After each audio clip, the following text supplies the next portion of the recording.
Hello, everyone, and welcome to Wired and Inspired, virtual tours of award-winning electric homes. My name is KJ Janowski. I'm the Director of Marketing and Community Relations for Peninsula Clean Energy. And before we start, I just want to say a few words about Peninsula Clean Energy and why we're hosting this webinar. Peninsula Clean Energy is a community choice energy provider serving all of San Mateo County and the city of Los Banos by providing clean electricity that's 50% renewable and 100% carbon free. And it's at a price that's 5% less than PG&E rates. As a not-for-profit, community-led public agency, we have a mission of reducing greenhouse gas emissions by expanding access to sustainable and affordable energy solutions. One thing you might not know is that in the county of San Mateo, almost 40% of the energy sector's greenhouse gas emissions comes from the use of methane gas in residences. So to address our mission, we'd like to encourage residents to switch from using gas appliances and equipment to using that clean electricity that I just mentioned. And that's why we started the All Electric Leader Awards program to recognize those building projects that have electrified. Today, we have our two 2022 residential award winners here for this panel, along with a couple of advisors who helped them with their projects. We really appreciate their time and their willingness to share their journeys and their knowledge to inspire others who are considering electrifying. Our panel moderator today is Riley Loveland from New Buildings Institute.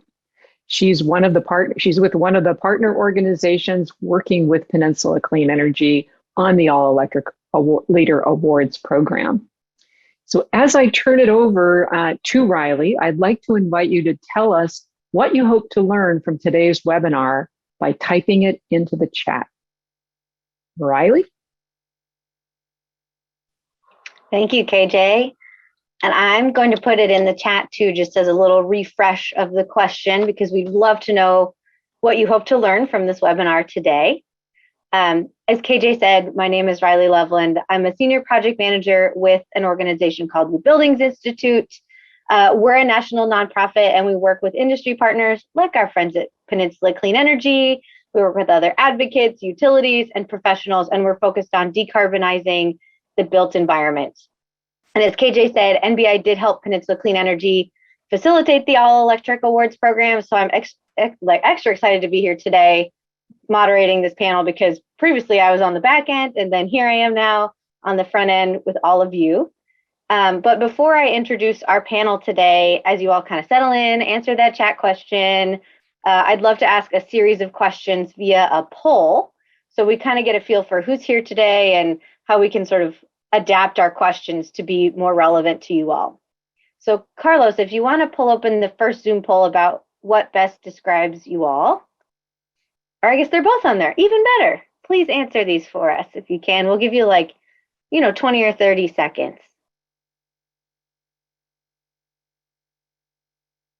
Also, thank you for putting your answers in the chat. I'm already seeing some come through and it's great. Because you can't see the chat on this recording, I'll read a couple out while you're filling out this poll. There's some whole house disconnect from PG&E for blackouts. You'd like to be able to describe to others how you can electrify your home without breaking the bank. Amen. Learning about heat pumps and how to act on this. And then best overall solutions for electrification, like is it better to combine heating and water heating with a heat pump, separate those, and other common issues. How these homes avoided electric panel upgrades. Gosh, there's so many good things in here. So also just to let you all know, Carlos, if you want to end the poll so we can see the answers, that would be great. All right, it looks like lots of homeowners. That's awesome. Some renters, landlords. Interesting that there are no contractors here today.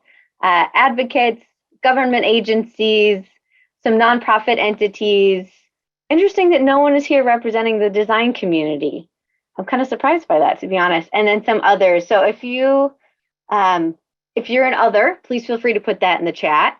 And then it looks like people are primarily located in San Mateo County or in the other San Francisco Bay Area County, a couple of out-of-staters, and a couple of other Californias. So thank you all for answering those. We have quite a diverse crew here today, and there's a lot of stuff coming into the chat already, so I'm going to mentally note some of those and we'll come back to it.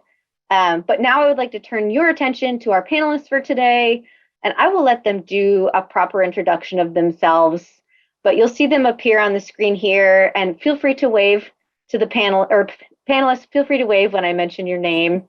And then again, we'll have them formally introduce themselves because they can do a much better job than I can. So representing the 2022 Innovative Residential Project winner, the Central Menlo Park Residential Remodel, we're joined by homeowner Kristen Hansen and then project advisor Diane Sweet of Emerald Eco.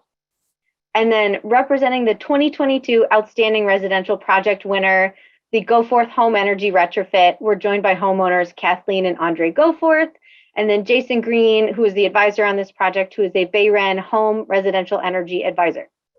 So before we move into the questions and all of these things coming into the chat, this is by far the most interactive panel I've already had this week. This is like my third one this week, and awesome. I'm so excited.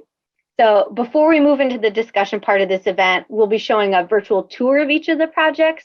So first we'll do Central Menlo, and I would love to invite Kristen and Diane to introduce themselves, tell us very briefly something about them and their project, and then we'll watch the video. So Kristen, I will have you go first. Great. Hi, everyone. I'm Kristen Hansen. I live in Central Menlo Park. Behind me is a picture of our remodeled 1950s ranch-style home.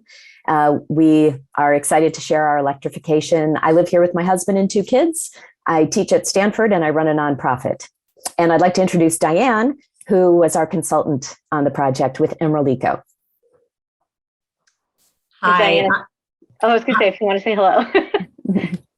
Hi, I'm Diane Sweet from Emerald Eco. I'm a co-founder and chief business officer, and we were advisors and consultants to the Hansen family for their whole house electrification project. And we are so excited to be here to support others who are interested in learning more about how to retrofit your existing home to be all electric. Awesome. Thank you both. So Carlos, let's turn to the Central Menlo video tour. My name is Kristen Hansen. I live here in Central Menlo Park, and today I'll be delighted to take you all on a tour of our recently electrified remodel. Our process started with the decision that we wanted to remodel, and once we decided to do that, we decided that we would make electrification a central part of our remodel. For us, the primary motivation for electrifying was environmental. We wanted to do the best we could to reduce our environmental footprint without having to make too many sacrifices in terms of our creature comforts. For us, it was kind of a no-brainer, and we think it will prove to be a good economical decision too. Because we were electrifying, we opted to go with an all-electric induction range. And this has 5 induction burners on it and 3 oven chambers. It's an AGA induction range. I find that I don't really have a problem replicating the style and the flavor of cooking. We wok cook with this, we stir fry vegetables, we can get things blackened on the stove and definitely in the oven too. So there's no trade-off as far as I'm concerned. Next up, I'll just quickly show you the electric hot water heater. This works great for us. We get plenty of hot water whenever we need it. I will often run more than one appliance at a time, like the washing machine and the dishwasher, so it's working great. Next, I want to show you our electric HVAC system. So this supplies all of our heating and air conditioning to the house. The electric heat versus gas, which is what we had before, it works great. And during the summertime, we're generating enough solar that all the energy we need for air conditioning is coming from that and none of it from the grid. This is where almost all of our electricity comes from. We have 26 380 watt panels, and that adds up to a 9.88 kilowatt array. It generates all of our power in the summer months, most of fall and spring. It's really only in the winter that we draw a little bit of extra electricity from the grid. When we remodeled, we put in this pool for the first time, and it's heated in 2 different ways. The primary way that it's heated is through solar piping that's installed on our garage roof. The secondary way that it's heated is with the use of the electric pool pump, and that will kick in at times when we're not generating enough solar heat through the pipes. Right here in this closet is where we keep the electric pool pump. It's pretty loud at the moment. This is a Pentair system, and this is our Tesla Powerwall. It stores half a day to a day of additional solar-generated electricity, which again lessens our need to draw from the grid. Since finishing the remodel and moving back in, we've wanted to continue down a path of making sure that we are being as energy efficient as possible, especially since we are continuing to draw from the grid a bit during the winter months. And so to help us with this, we have brought in Home Energy Analytics. This is an organization that provides energy efficiency advice to homeowners for free to us. It's provided through PG&E. I hope I've inspired others to consider electrifying as well.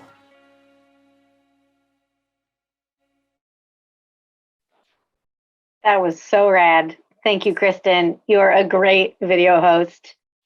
Thank you for all the contributions from the Central Menlo team. And now I would like to turn the mic over to the GoForth team to introduce themselves and their project. So Kathleen and Andre, I'll have you go first, and then you can just pass it off to Jason. We're very happy to be here today to share our retrofit project with you. Our goal was to make our home zero emissions. We're both retired federal employees. Andy worked for NASA as an engineer, and I was a scientist and manager with the EPA. We live in San Carlos. Our home was built in the early 1940s, and it's about 1,500 square feet. And we got a lot of advice during our project from Jason Green at Bayren. So I'm going to turn it over to Jason, let him introduce himself. Thanks for the introduction there, or a short introduction. My name is Jason Green, and I'm energy advisor for the Bay Area Regional Energy Network Residential Home Plus program. And it's my job and my colleagues' jobs. There's several energy advisors, and we're here to listen to what the experiences of homeowners are, what their behaviors are, where their headaches are. The bills are high, the place is leaky, it's uncomfortable, whatever it might be. And we help decipher what are cost-effective upgrades for homeowners to kind of shoot for first. And then for electrification efforts, we really look at that low-hanging fruit first. What can you do to retain energy, to sustain temperature? That lowers your bills, lowers your energy use, and then it's much easier to start going for electrification efforts and for solar PV to size it appropriately. So that's what I'm here for. Thanks. That is awesome. All right, so happy to have all of you. Let's watch one more virtual video here. So Carlos, if you want to queue up the next video, let's do it. Hi, I'm Andy. And I'm Kathy Goforth, and we'd like to welcome you to our all-electric home.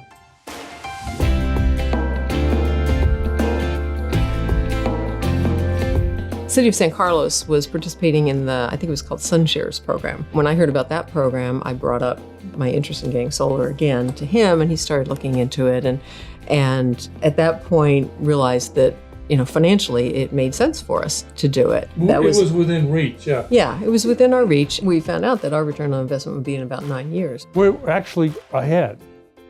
A few years ago, he started saying, well, we should look into getting battery storage because we're not really getting the full use of our solar system. If we're generating excess electricity and we're selling that back to the grid, well, we could be using more of our system, maximizing the value of it if we store the power, and the Powerwall can run the entire house. Yeah, it's really awesome. You don't even know the power of PG&E's off. It's seamless. So one of the first things that Bayren recommended that we do was upgrade the insulation in our house. And we had cellulose insulation blown in. So it's now R44 value insulation. So this is probably my favorite of the new things that we've got. This is our induction stove. We used to have a gas cooktop, and I was a diehard gas cooking fan because I love the control that you have with it. But induction gives you as much control, none of the fumes, and it's so much easier to clean up. I knew that our water heater was kind of nearing the end of its useful life, so we started planning that we would replace it. Before we could even finish doing our research, our old water heater just started leaking one night, so we had a list ready, and I just called one, and they were able to get a heat pump water heater installed for us the very next day.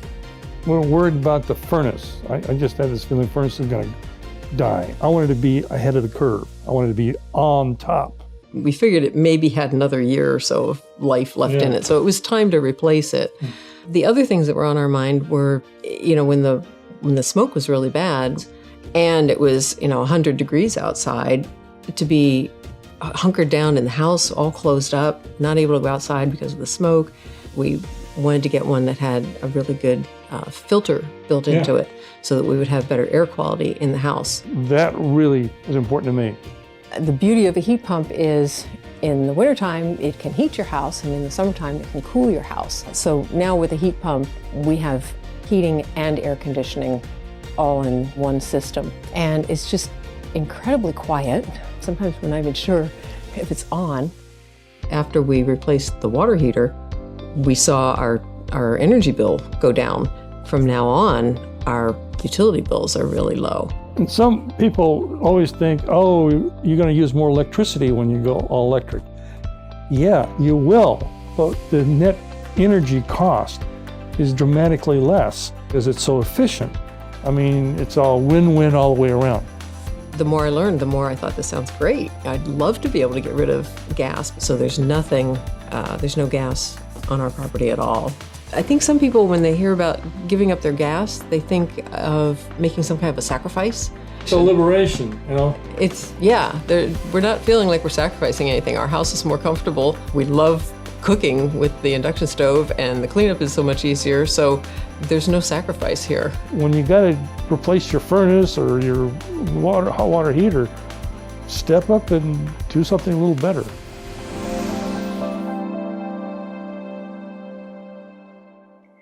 Not that I wasn't sold on induction cooktops before, but I absolutely am now. I will tell you, it's funny, my husband and I are actually looking for a new home. And one of the things we're looking for is an older stove so that we can immediately replace it with an induction cooktop.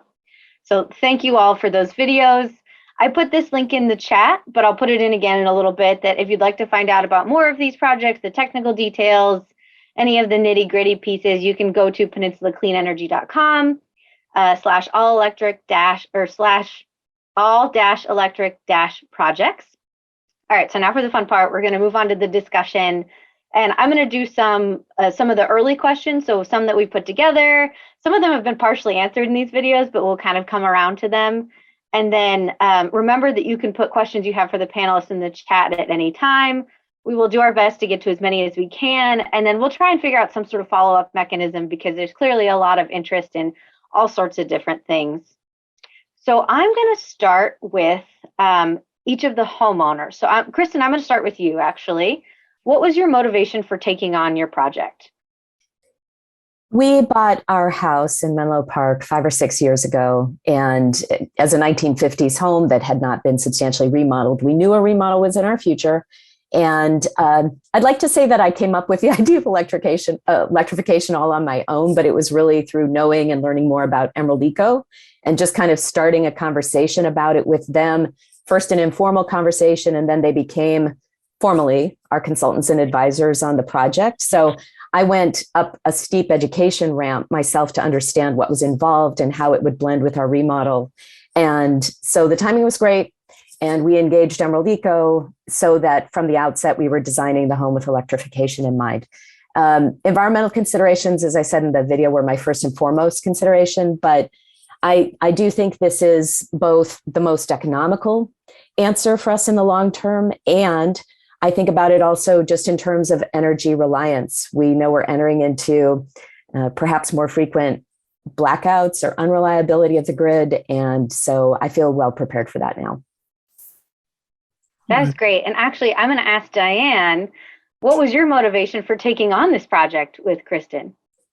So we had worked, so we do both electrification consulting as well as now we do general contracts. So we are general contractors and licensed electricians. So we do all this work.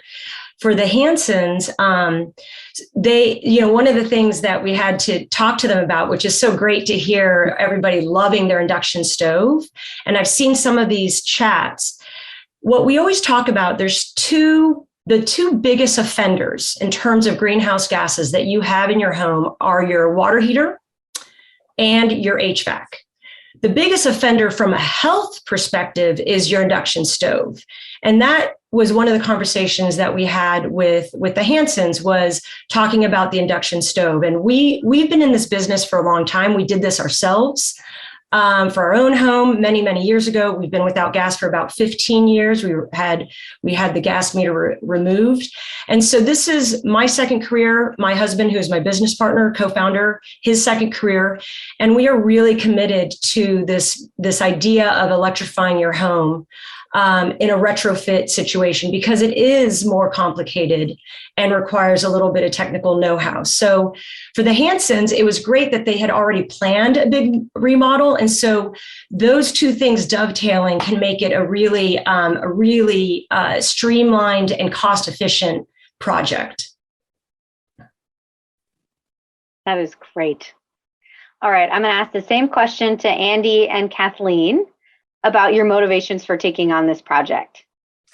For us, for me, at least, the primary motivation was just wanting to do everything I can to minimize our climate footprint. I've been an environmentalist all my life. I worked for the Environmental Protection Agency for 35 years. I'm constantly trying to minimize my footprint. And since I retired from EPA, most of my time has been spent volunteering with various organizations that are working to address the climate crisis. And I had been learning a lot about electrification. And, most of us just grew up with gas heating our homes. And I wasn't really even aware of what the alternatives were. But a few years ago, I started learning about electrification. That I got involved in the push to get REACH codes adopted in San Carlos and in San Mateo County, and started finding out about heat pumps and induction stoves. And I thought, well, this is an absolute game changer. It made so much sense to reduce the methane emissions. And I'm really focused on wanting to eliminate methane emissions as much as possible, because we can get a really good, we can get a lot more impact in terms of reducing greenhouse gas emissions quickly from cutting methane. And it's also just so much more efficient than gas or even electric resistance. So it made a lot of sense. And then, as I mentioned, I think in the video, we talked about the fact that the bad air quality days, I think, were also a motivator, particularly for him. Yeah, and I'd like to add, that was the climate change part. The other was our infrastructure. We had old infrastructure, and the third thing was the capabilities of electric technology, electrification. And you put those three together, it was really compelling. And Jason, do you have anything to add about your motivation for taking on this project, or just anything to add on to what Andy and Kathleen have said? Not really. I mean, my job and what I've been doing for 7 years to just help people along the ride. People call us frustrated, overwhelmed. Their life savings, and I'm going to replace all my windows and doors. And we can usually save them a breath, or possibly some headaches and time and effort and money by switching them over to the Goforths did with their attic insulation.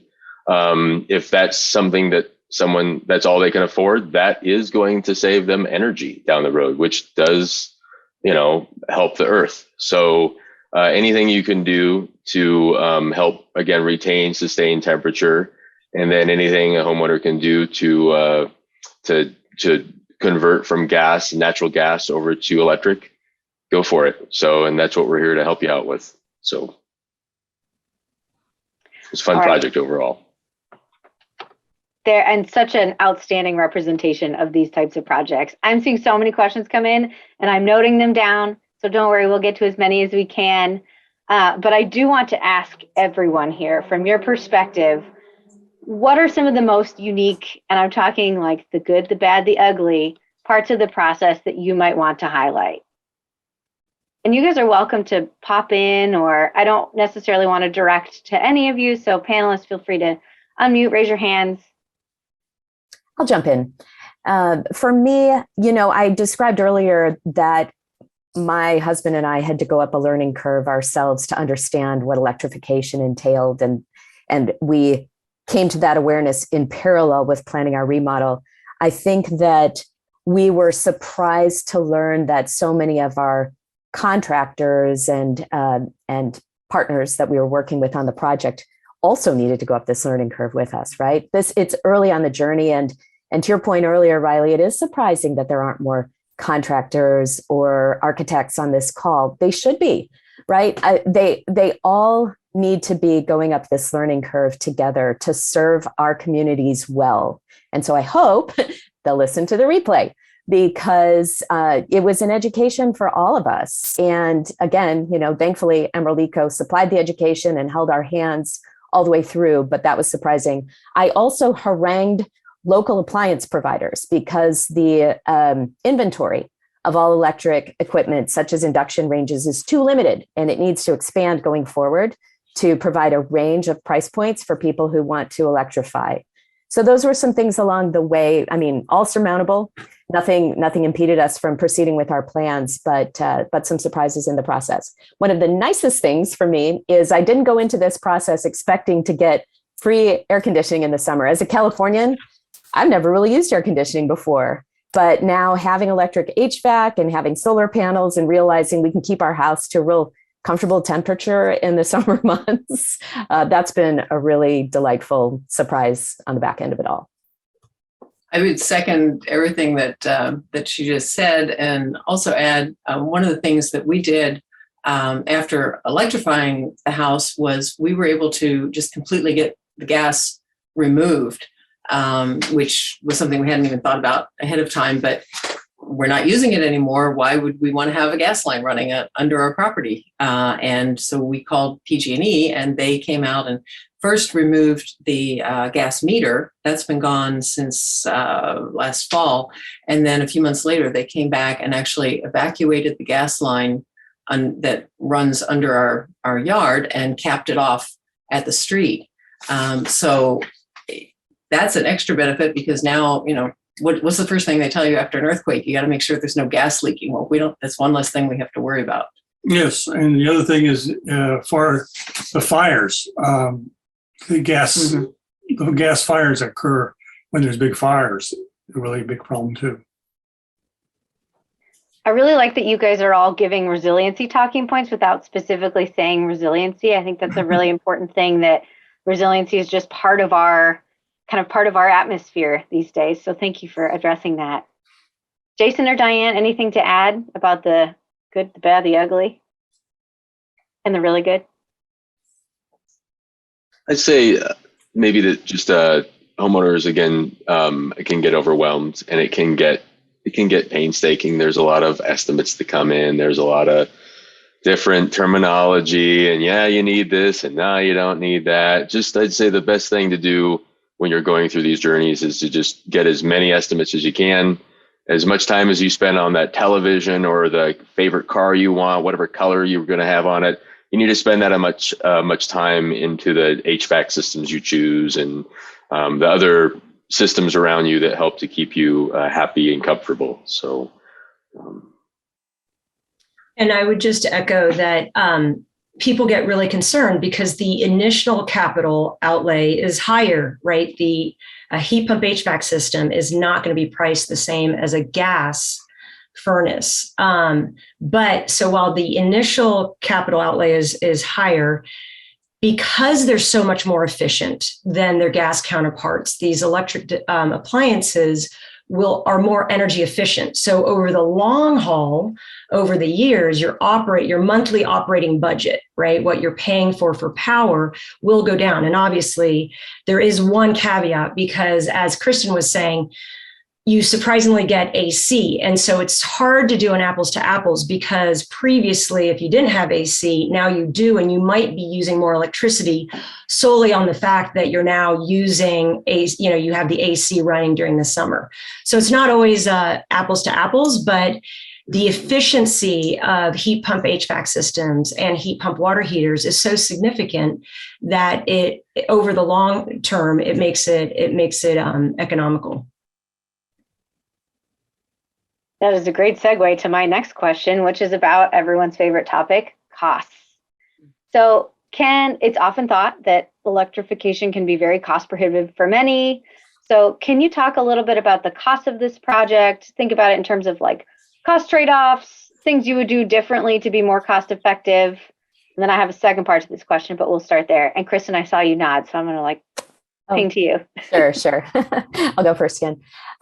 So look, I've said a couple times that our primary reason for going electrical was environmental. Not to say that cost wasn't a consideration, but I'll just be upfront and acknowledge, we weren't so highly price sensitive going into this process as some might be. And I see a lot of questions about cost in the chat that I want to acknowledge and call out. We did factor in costs looking at the long-term return on things like solar. We also forecasted the high probability that the relative costs of gas and electric will shift over time. And we're talking about hard economic costs as well as all of the externalities associated with gas use as well. So all of those did factor into our economic considerations. But what we actually did in our case is we kind of significantly upped the level of comfort in our lives through this remodel, while electrifying at the same time. So one thing I try to do is in a friendly way admonish people who have the financial capacity and wherewithal to do this, do it. Where I live in Menlo Park, there are expensive new homes and expensive remodels going in every day all around me. And I have to ask, are these homeowners or renovators considering electrification? I really want to be part of the drumbeat of positive messaging out there to say, if you can afford it at any level, do it. No matter how price sensitive you are, there are steps you can take right now today to start moving in the direction of electrification. In our case, because we were doing a big, fairly expensive remodel anyway, we ripped the bandage off all at once. We did it all at once, but we were replacing appliances from the 1950s. We had a 1950s electric oven in our kitchen. So it was a no-brainer to go straight to new, modern, clean electric appliances. But there are so many pathways available. It doesn't have to be ours. Yeah, I would agree with all that. And, we were in a different situation. We were not planning to do a big remodel. The first thing that happened for us was our water heater failed and we had to replace that. And we knew the furnace was going to be failing soon. So, we kind of had to replace that, but fortunately we didn't get to the crisis point on it. And as Kristen said, there's lots of people around here who could afford to do everything we did and more. And there's lots of folks who are kind of where we are, where it was a stretch, but we could manage. And there are some rebates available to help. And there are people for whom doing what we did would be totally cost prohibitive, but there are less expensive options. And we can talk about some of those in a few minutes. I can give some actual numbers here. We got estimates from 5 different contractors for the HVAC work. And in our case, we were installing the heat pump, heating and cooling system. We also had to replace all of our ductwork. And not everybody's going to have to do that. In our case, I think we were dealing with 1940s ductwork. It had been there for a really long time. It was in really bad shape and it was very leaky. And it had asbestos. It had asbestos wrapped around it. It was time to go. Ours was very bad and very old too. Yeah. So, if your ductwork is in good shape, you can probably keep that and just swap out your furnace for a heat pump. So we had costs for the heat pump that ranged, the estimates we got ranged from $15,000 to $27,000.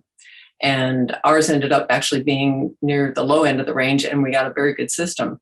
The ductwork estimates, replacing all the ductwork, ranged from $5,000 to $10,000. And in that case, we ended up near the high end of the range because we felt a little more confident that that contractor was going to do a good job. Also, I like to plug it. Jason pointed out how important the boots to the registers need to be. Yeah. And we caught the contractor avoiding, there wasn't like trying to avoid something, but just when they did the specs and the installers were doing it, they weren't doing that. We were able to get that fixed. Got that. And those kind of little differences, I'm being an engineer by background, that makes a big difference. On the insulation, the estimates, we got estimates from 7 different contractors, and it ranged from $3,600 to $17,000, depending on what insulation material we were using and how they were going to install it.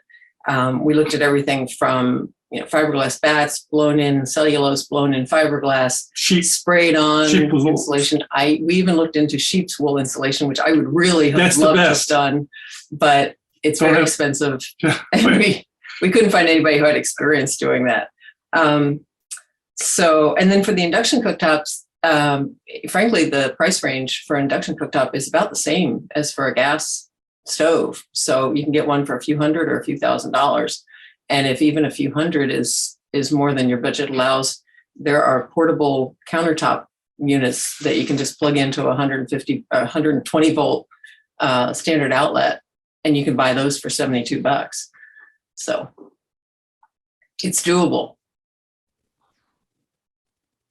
Sounds great. I like to hear it's doable.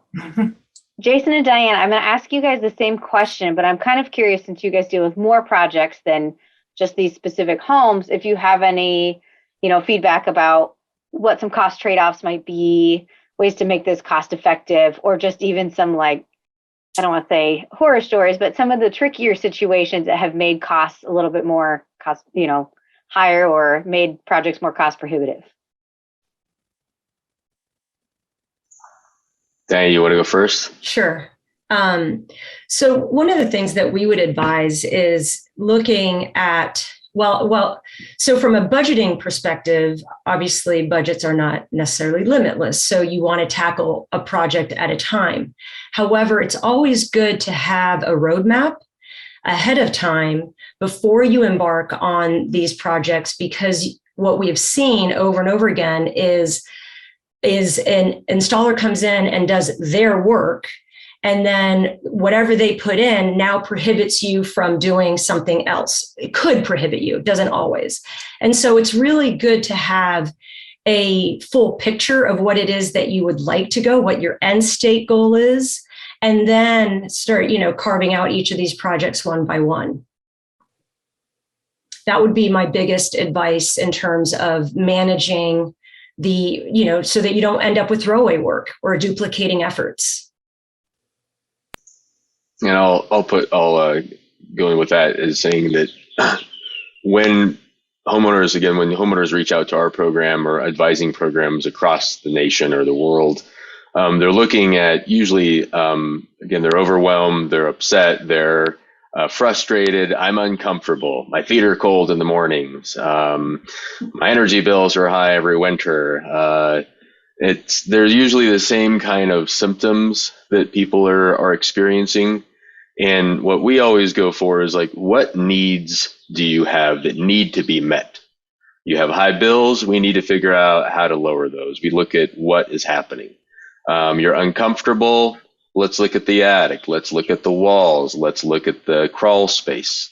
Let's look at the ductwork. Let's look at things that could be losing energy. So we're looking at things that are typically pretty cost effective and have lower costs to them associated for upgrades.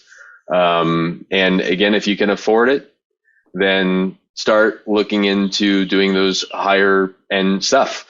If you need to upgrade your HVAC and you have to upgrade your ductwork and it's embedded in the walls, you've got an old Queen Victorian or something, American bungalow, there's asbestos everywhere, maybe you can abandon it and maybe you can do a mini split instead, a ducted or ductless.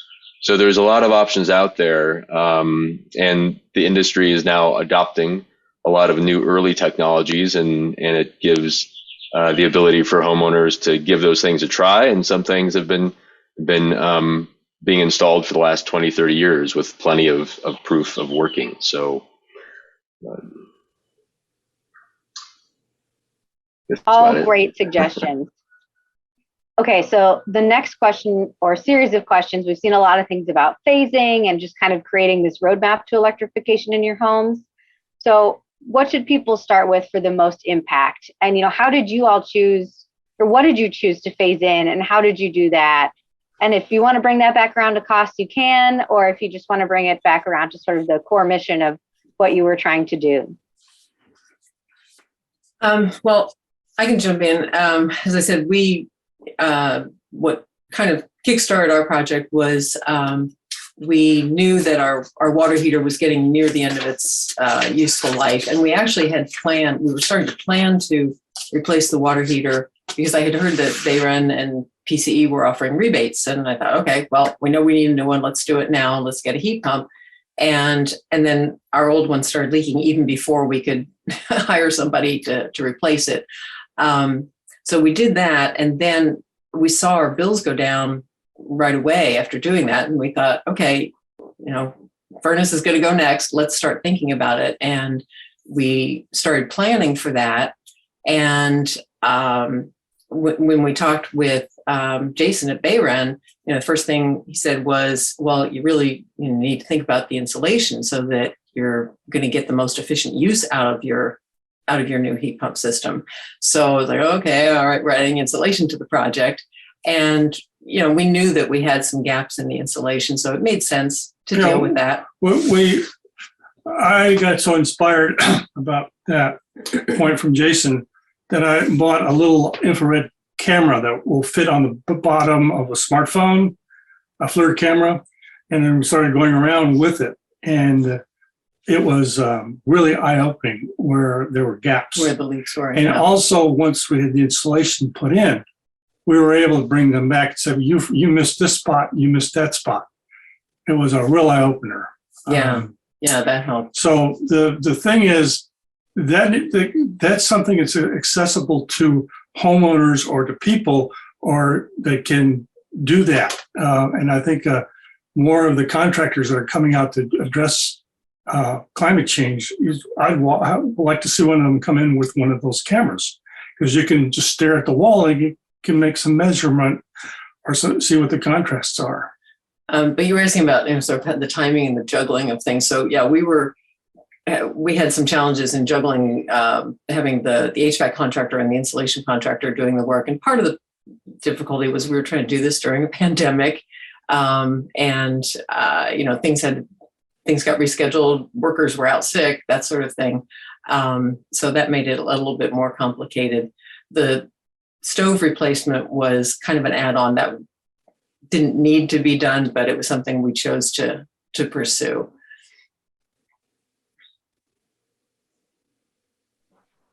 Kristen, anything to add? I'm not sure I can add much in terms of phasing in, because we really did make all the decisions at once. I can definitely understand the need for roadmaps for people. It's just that in our case, we opted to do it knowing that we had a remodel coming in the near future. We always kind of refer to it as getting to zero or getting to all electric over time, where you just, if you're phasing in, you're using every opportunity that you're given. Although it gets tricky when I've seen in the chat, people are talking about replacing their new gas system or something like that. So this is really helpful. Jason, Diane, anything to add about phasing? I know, again, since you have that kind of like greater perspective.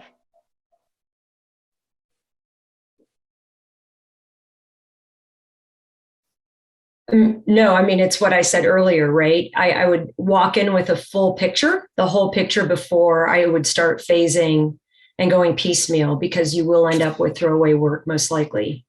And unless that is the intention, and then, which is, if that was a purposeful, meaningful intention, then that's okay. But it's always really disheartening when we get a call from somebody who just installed solar panels and there's no more room on the panel. And so now they've got to add another panel to support the water heater, the HVAC, and so forth and so on. So it's just if you're mindful about it in advance, and that's something that we work, we handhold all of our clients through that process for that very reason, because we've had too many stories about it. And it becomes, it becomes depressing when you realize that you just forked over a bunch of money, and now you've got to, now you're in a situation that you can't continue your electrification initiative without spending more money unnecessarily. So that would be my advice. And I'll back you up on that, Diane. I would say Emerald Eco or ECO is a home performance contractor, so they're a whole house approach. They're going to look at everything that you're experiencing, all your behaviors, what you want to utilize, what you're not utilizing. Is your house a paradise that you can experience it and enjoy it to its maximum, totally utilize it? Or are you changing your behaviors, wearing extra clothing and socks and trying to keep all the windows and doors open in the summer to stay cool? Like, what are you doing that they can adjust or help you change or upgrade to make the house really comfortable? Typically, that is an effect of these upgrades. The house becomes more comfortable, interesting.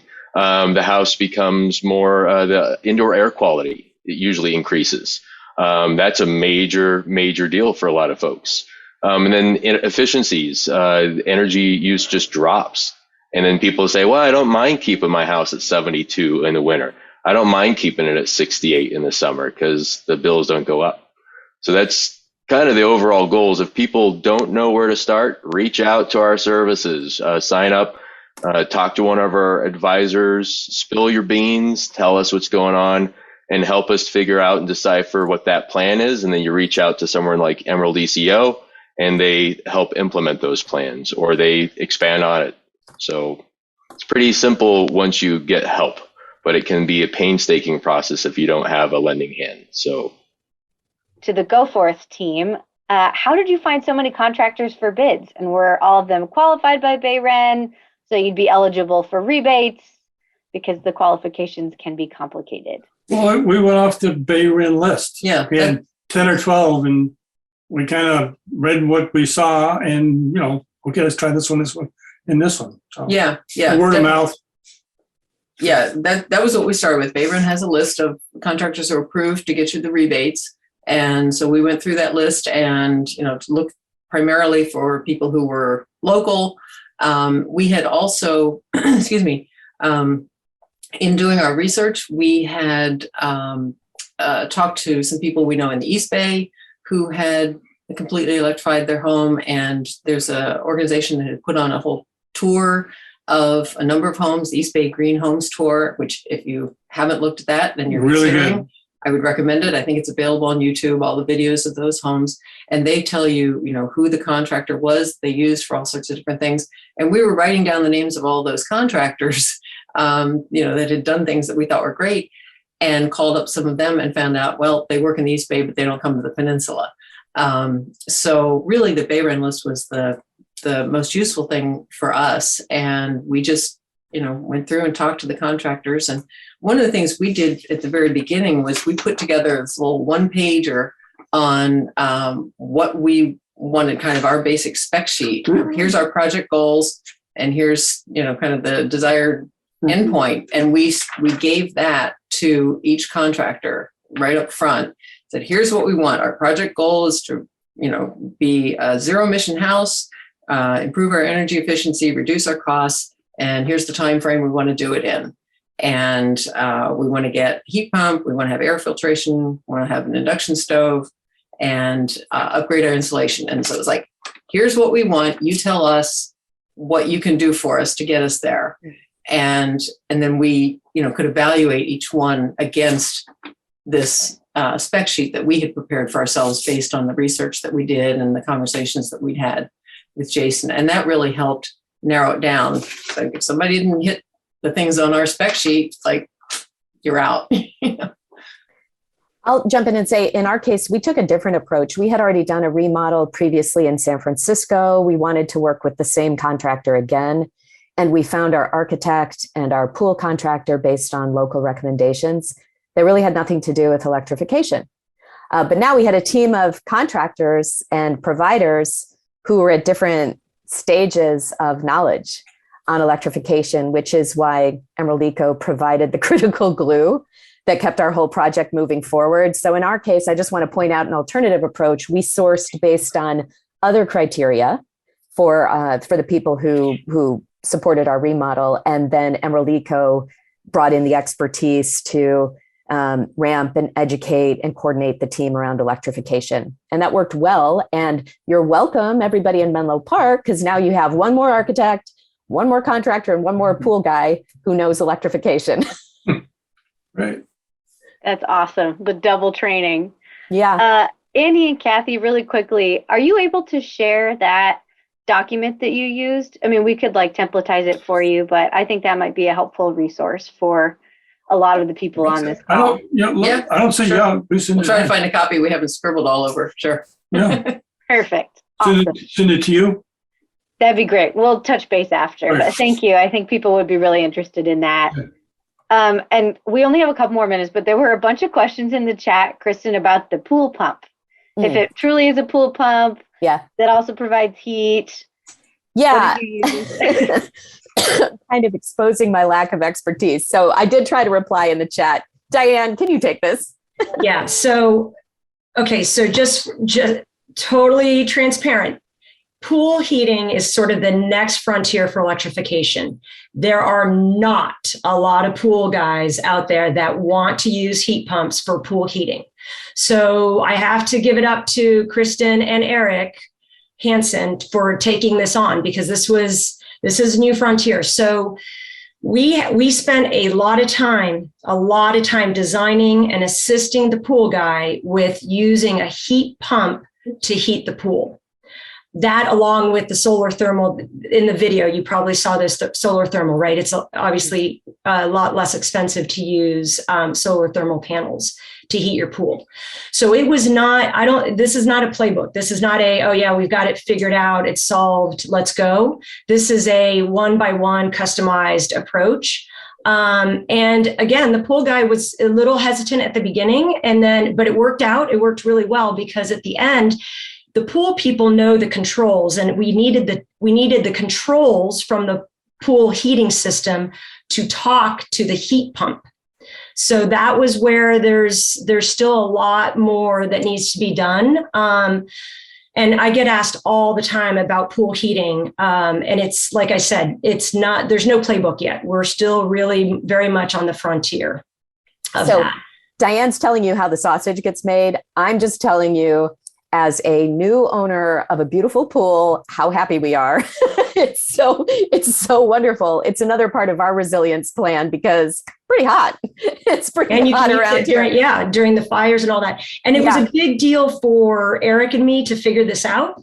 And this is why we were sort of more on the technical side of this electrification, because it's really important and it would solve a lot of problems. And we definitely did not want them putting in a gas boiler to heat their pool. Like, that would have just destroyed all of our efforts with the Title 24 and all the electrification consulting that we had done. So it was really important, and it works. It obviously works. They use it in the middle of the winter.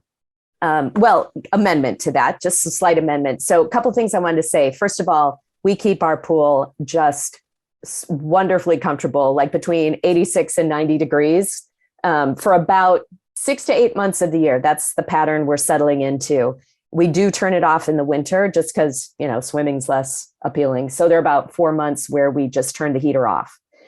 We do keep our hot tub hot all year. So we're using electrical for both of those. And I did want to also add a plug for a service that I mentioned in the video and also in the chat, which is Home Energy Advisors. This is this free analytics service through PG&E that has helped us to understand our usage patterns, what's fixed, what's variable, which appliances or elements of electrical are generating cost and which are not generating cost. It's been super helpful to us. And we were able to, determine important things like when we are drawing from the grid in the winter, where's that coming from? How do we bring that down? And to confirm that our pool heating in the summer it's all solar. Just like our just like our air conditioning, we're covering that because we're generating so much solar in the summer. So just to further that, so HEA, we recommended HEA to the Hansons for that very reason, right? When you go all electric, you really do want to manage your power usage. And we get asked a lot on some of the data pieces of it. I would say that they provide all the qualitative background and history to your power usage that can be really helpful, especially for homeowners that come to us and say, hey, can you help me identify what's using up all my power? They're a really good stop. It's free. They partner with PG&E, so it's free to you. And from there, at that point, you can identify if where you want to electrify, how you want to electrify, and that's where we come in. So it is a free service, and we have found them super helpful, and that's why we introduced them to the Hansons. Because again, it takes a village. This takes a village to get this whole whole house electrification done. Yeah. And it's not just data, it's a consultant. Like the guy came to our house, we switched appliances on and off, we looked at the meter, we learned so much. It was super helpful. And now I get a monthly report that provides the breakdown of electrical usage. I'll say I've sent several homeowners to Home Energy Analytics, and they'll help homeowners decipher what is causing their high electrical spikes. So if there's something random happening, they'll be able to figure it out, and they're pretty accurate with what they determine and how they figure it out. And they will usually send someone out to the house if it's a really difficult, kind of questionable situation. But very much worth the services if you reach out to them. That was great. We started with pools and we ended up with great recommendations and some really nice process-based recommendations. So we are almost at time. I am hoping very quickly, in 3 to 5 words, each panelist, what is your one key piece of advice you would say? And then that's kind of your mic drop moment. So Jason, I'm going to go with you.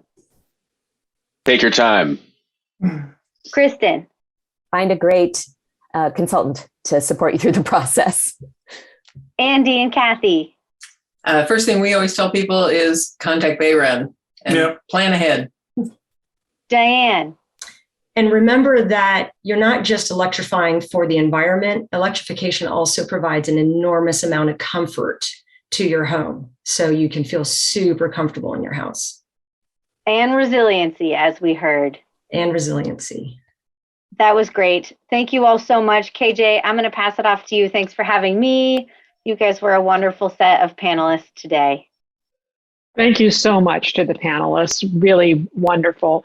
We will be sending out to all the registrants for the webinar. We'll be sending you a link to the recording of this, and we'll also compile, may not be at the same time, but we will compile the chat transcript and try to answer questions in there that we didn't get a chance to answer in this webinar. So thank you again to everyone, for panelists and also for the attendees.